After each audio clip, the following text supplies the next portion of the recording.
Hi, everyone. Good morning. I'm having my coffee with you in my pink progress dress, which I'll stand up and show y'all in a second. I am still going to do my rebounding for the day, the 10-minute rebounding. I haven't done it yet, but this is a special morning. It's a special anniversary, and I have a lot on my mind that I want to share.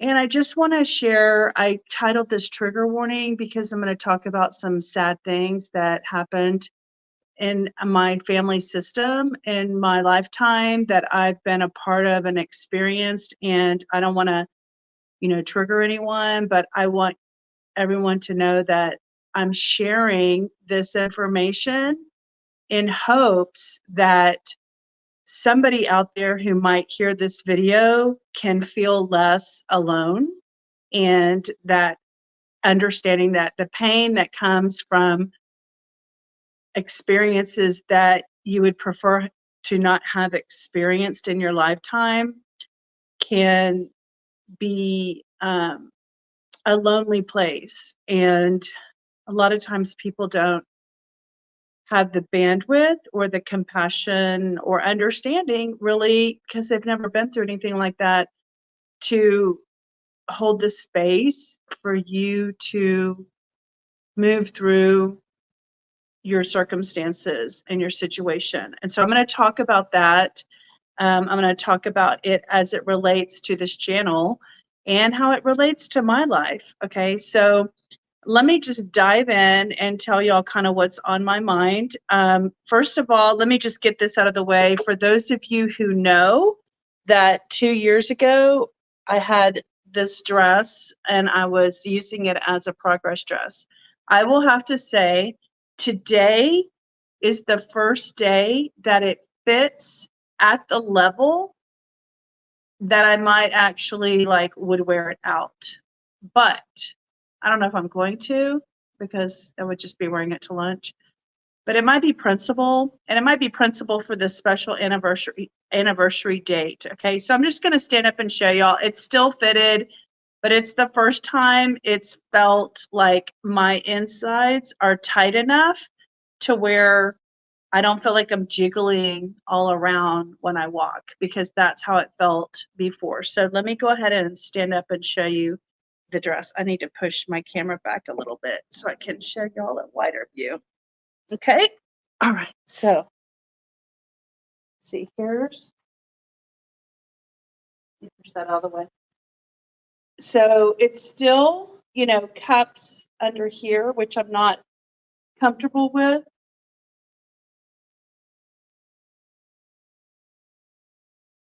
But it's still everything feels tighter and like more flat and less watery and rolly. So I'm not in love with the way that it's fitting, but I'm also being okay with my own journey and how I'm choosing what I choose and how I choose it. So let me start this conversation by saying that my um, my breath is short because I have a story to tell y'all that is, emotional. So it's on my mind. This is the anniversary date, and I just want to share because, one, I hope that someone who may know my channel from the last 2 years had no idea that I've been through this, but also to show that life is a journey and you can have great ups and wonderful, joyful times, but then something can happen in your life that is unexpected, like the death of someone, or a loss of a job, or a career, or maybe you have a dream and your dream goes away and you no longer can fulfill your dream. So I wrote down a few things here that I can relate to, like things that give you emotional baggage and give you emotional trauma that you actually have to work through. So like unmet expectations, maybe you marry someone thinking you're going to be happily ever after, and that doesn't turn out. And so it's a real downer, right? To realize that your dream of being with this person till your last breath isn't coming to fruition. I mean, that's just one example of an unmet expectation. I mean, what about the unmet expectations you might put on, I don't know, your children or someone else, and it doesn't happen that way, and that's a disappointment. Or you feel it's a disappointment. That's how you're reacting to the experience. Maybe you have like lack of success. Maybe you're 50 years old and you never achieved the financial success you dreamed of or wished that you could create. That's a loss. That's a loss of a dream that didn't happen. And I'm not saying it can't still happen. I mean, 50 is only like halfway there. So keep dreaming until you no longer want to dream anymore. And then I talked about death, losing a loved one. I mean, that's huge. I know a lot of people that that's happened for. And then, of course, there's betrayal. If you've had betrayal in your life, you've had trust challenges with people you thought you could trust and then you couldn't trust, maybe in a business deal or in a relationship. I mean, these are all things that can cause grief and frustration and loss.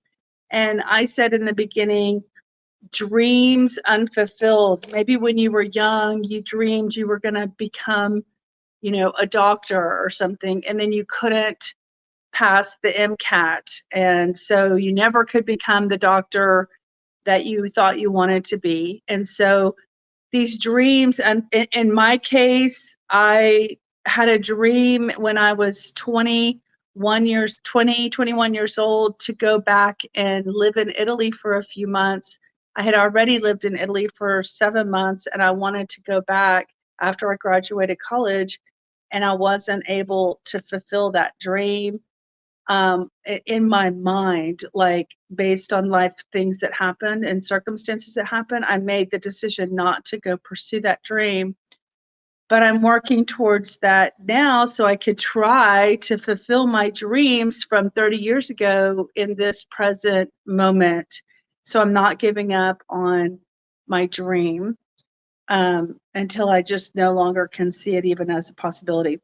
Why am I talking about all those things? Because we are reading this book called Alan Carr's Easy Way to Quit Emotional Eating. Okay.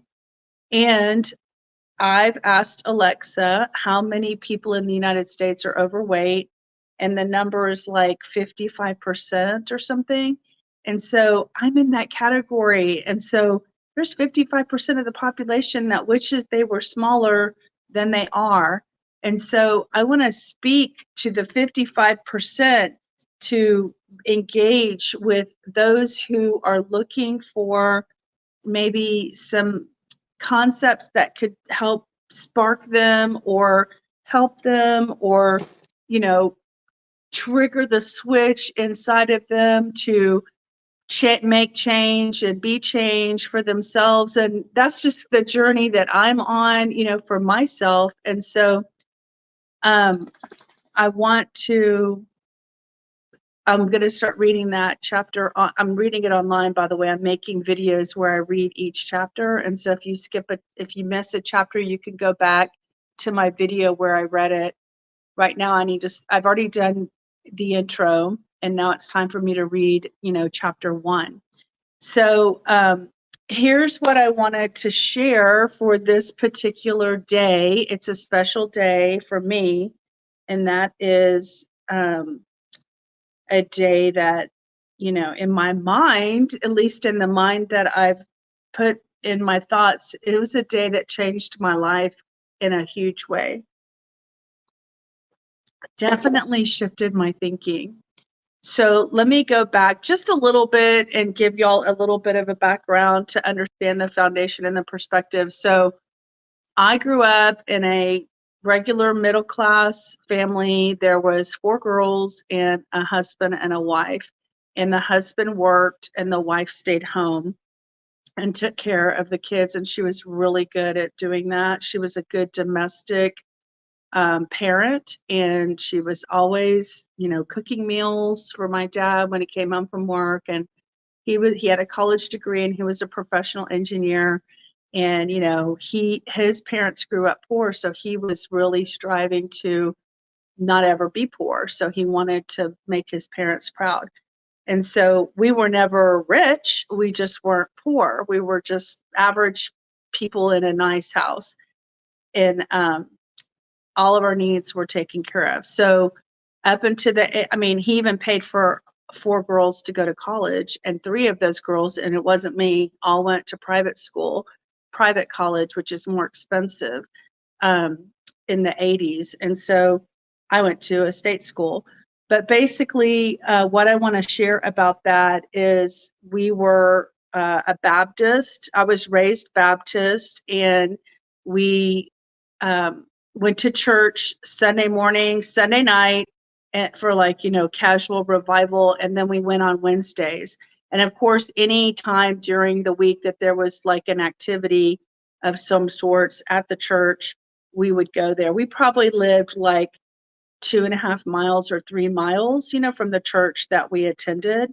And so my life was filled with the teachings of Christianity as the way that the Baptists teach it. Okay. And so I always had this impression, this is just the impression I grew up with, is that when you're a good Christian, nothing bad happens to you because God protects you and honors you and respects you and rewards you for being a good Christian. That was just my elementary version of growing up in a church. That's how I was like 1 to 11, having these thoughts. And then one time I was upset with my mom, because she wouldn't do something I wanted her to do. And I pretended to run away from home, but I hid in the bushes, and it was on the side of the house, and it was dark outside already. And I could see them coming out the front walkway looking for me. And then they'd go back in when they couldn't see me. And so anyway, I was in my pajamas, and I eventually got tired of crouching into the dirty bushes that I came in.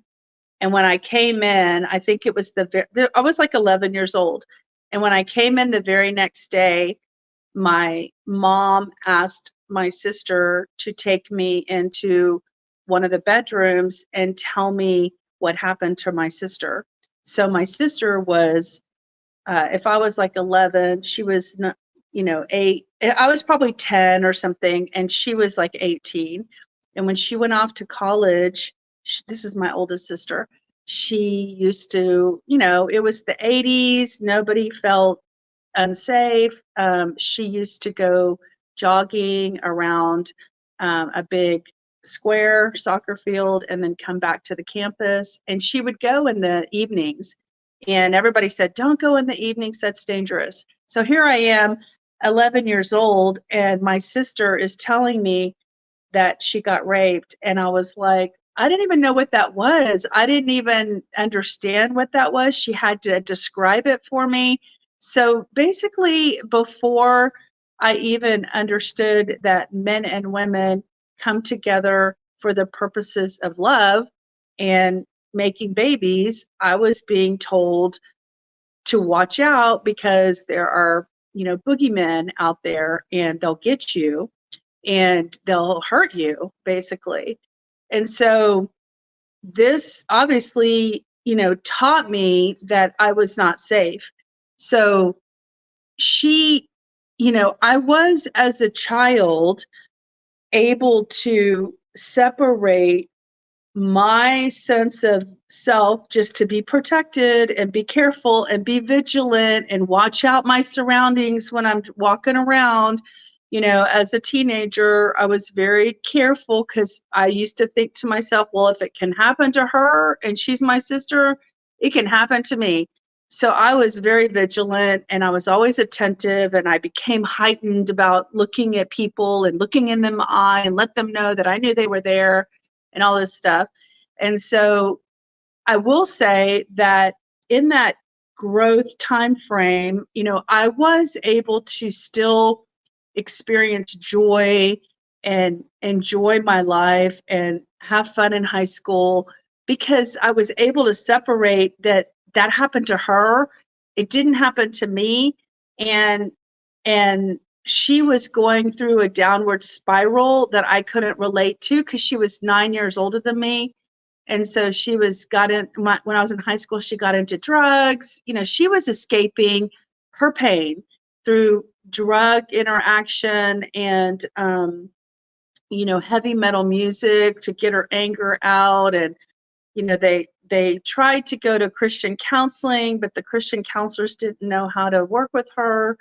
And I mean, it was just a big mess. But I still lived my life and was trying to navigate the journey of high school while my sister's struggling with all her pain and all her stuff. And so what it taught me was, don't do drugs. Like, because I saw the aftermath of what doing drugs did to her life.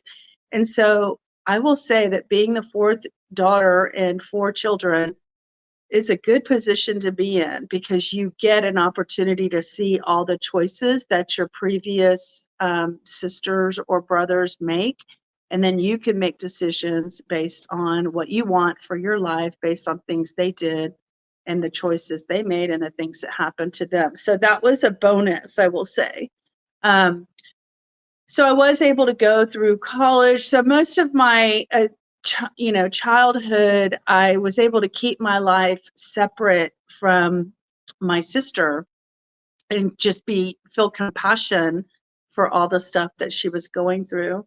And anyway, I did a lot of things. I went through first 3 years of college, and then I did a study abroad program where I lived in Italy, and my life was fun and exciting and adventurous. And this is all before internet and cell phones and GPS. And we were traveling Europe with, hardly any tools, or just basically a book or a map, and my parents trusted, 1990, my parents were trusting.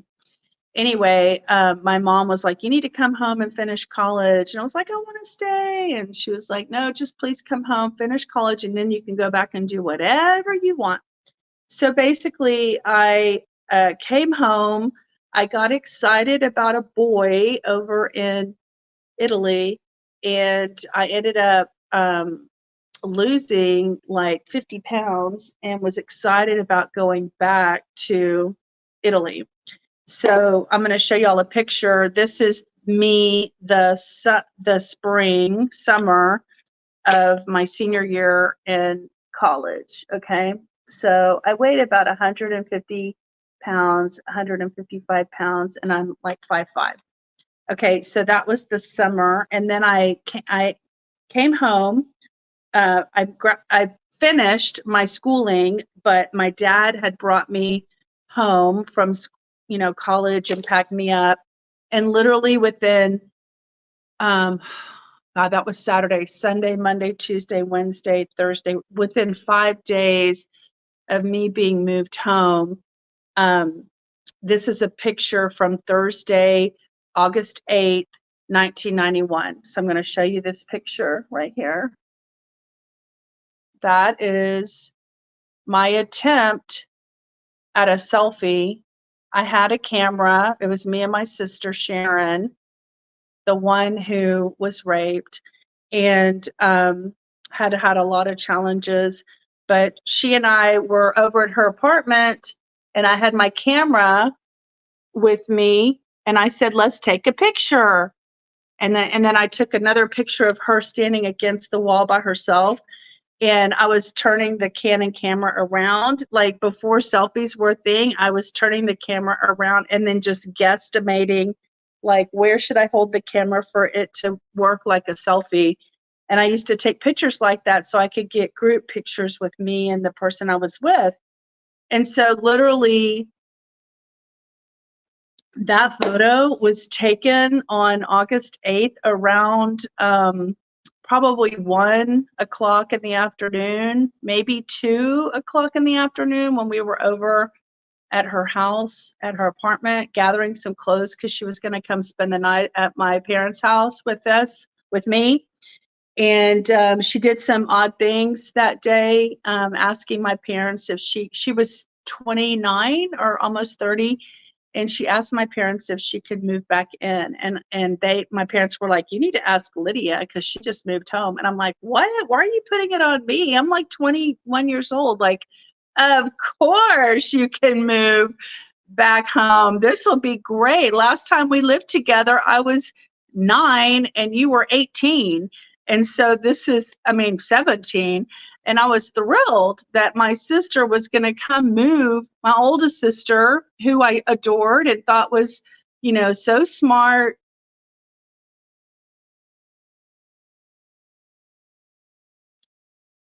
It's so amazing. Anyway, like basically 6 hours later from this picture, we were up on a parking garage building. She took me up there and she sat up on the ledge. And I said, Sharon, get down from there. It's dangerous. We were 8 stories high.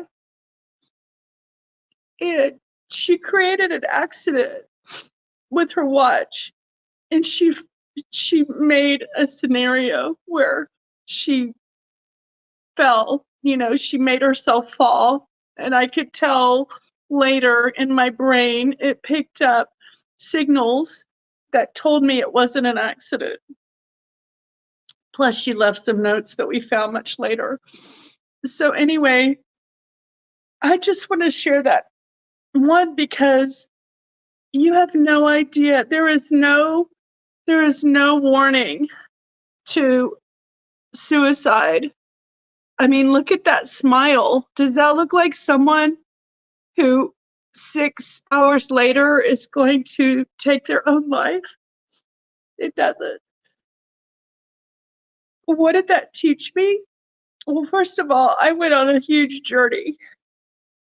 I went on a journey to figure out the meaning of life and why do we come here to experience such pain and sadness and all these things: betrayal, loss, unmet expectations, lack of success, dreams unfulfilled. Why do we come here? I needed to find answers. So I went on a journey to figure out the answers. And it's been my lifelong desire to continue to learn and grow. And I share this channel, and I have another channel which is less about wellness and less about exercise and natural things, and it's more about what's happening in our heads and our brains. We talk a lot more about this kind of stuff on that channel. I've never really shared this story on this channel because my life is not run by my experiences like that. They affect my experiences. They affect my life. They affect my decisions. They affect my choices. These experiences that I've had that define me. That I don't know if the word's probably not defines me, but has built me. Let's just say that. The things that I want to define me are conscious chosen things, like trying to be more love in the world, trying to exhibit and share joy. But I know that joy is a choice. And so you have to choose it. It's not something that just happens. And joy does not. You can experience joy from the outside, from other people, but true joy, authentic joy, is when you learn how to generate it from your insides and then experience it and be it. And so that's like the journey that I've been on, the journey to generate joy in my life. And of course, I'm sad because I'm talking about this. You know, when I don't talk about it, it's only unconscious sadness. But when you stir up something that's like a memory, it still lives in your cells. And that's why people do things to push down their feelings because they don't want to feel the pain. So a lot of people drink alcohol. A lot of people smoke marijuana in order to not have to feel. It's a numbing agent, you know. I get a feeling when I have sugar, you know. Um, when I eat foods that create a feeling inside of me, that numbs me and helps me not have to be reminded of the sad things that life has delivered. But I don't live with like an anger that these things happened. I've tried to learn how to accept all that is, the good and the bad, because I think that's where you find peace. You find peace when you can learn how to accept all that is. And based on my study and belief system, I believe that when you have life experiences, you know, the concept that you've heard before probably is it's not what happens to you in life, it's how you react to it in life. And so that's the only thing that we have control over ourselves. We can't control our children, we can't control our spouses, we can't control our partners. We can only control ourselves. And so when you learn how to moderate your emotions and your reactions, I guess is a good word, to life and the circumstances that life delivers, that's where you learn how to create peace in your life. And I'm super curious. Where's my book? Oh, here it is. Hold on. I'm super curious when I start reading chapter 1 of Alan Carr's Easy Way to Quit Emotional Eating. I know personally that my issues stem with belief systems and emotional triggers. And so I'm super curious if this book is going to help me reframe my emotional triggers. And I haven't read it yet. I don't know anything about the book. We're going to read it together. But today is 8/8/24. And I wanted to share with y'all that every 8/8 is the anniversary date of that life-changing experience. And so I know that's a part of my journey of getting access to the choices that I make that help me to maintain this size of this body that I'm in. And when I can overcome those triggers that I let comfort me, I know that I will have won.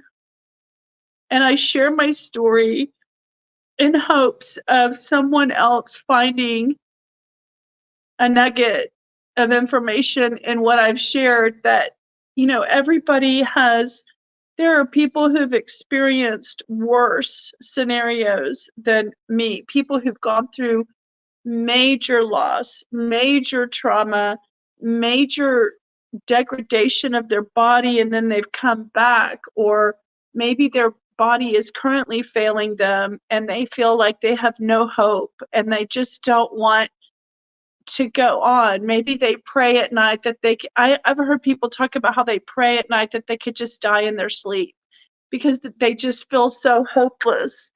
And I can't tell you to want to live. I can only share that I hope you just don't stop trying. Like, continue to read books, continue to find podcasts or channels that are talking about subject matters that you think can help you. Find other people, find groups, find support groups, find Facebook groups, um, find anything that can help you feel less alone and at least motivated to learn. At the end of the day and at the end of our lives, I don't really think it matters. It doesn't matter, like, everyone's living their journey. But at the end of my life, I want to know that I tried my best to overcome the challenges that I perceive in my lifetime. I'm going to keep being a seeker. I'm going to keep educating myself. And because I'm comfortable sharing myself vulnerably, I hope that I can help other people who may also have their own set of challenges and circumstances that challenge them. And maybe through our connection through YouTube, we can find our own answers that help us live a more joyful, peaceful, loving, and kind life. And when we're all in that place for ourselves, when we're loving and kind and peaceful and less reactive, we are able to create a better world. So if anyone's wondering, why am I making a video like this? Why am I putting my story out there for the globe to find? It's because I want to create a kinder, gentler, better world.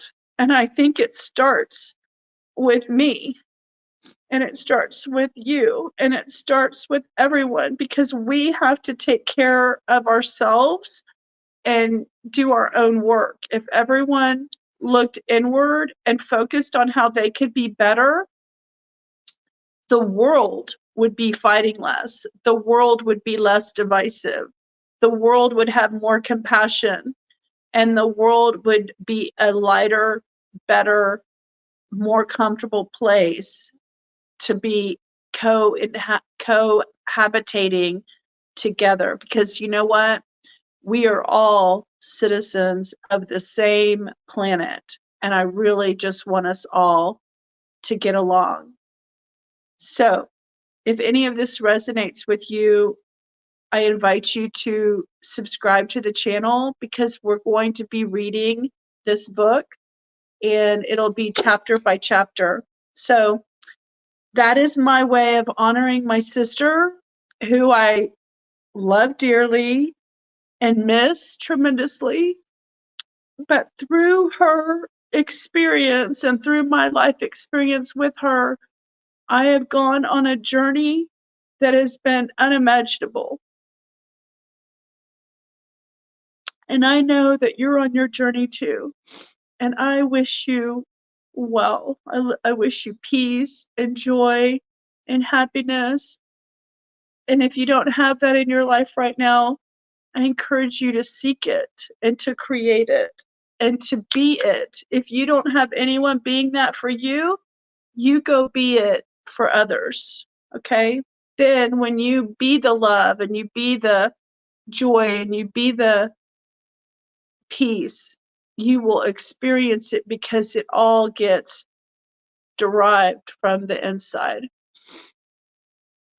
So y'all have a great day. I'm going to go do my 10-minute rebounding session, and I'm happy to be wearing my progress dress today for the August view. All right?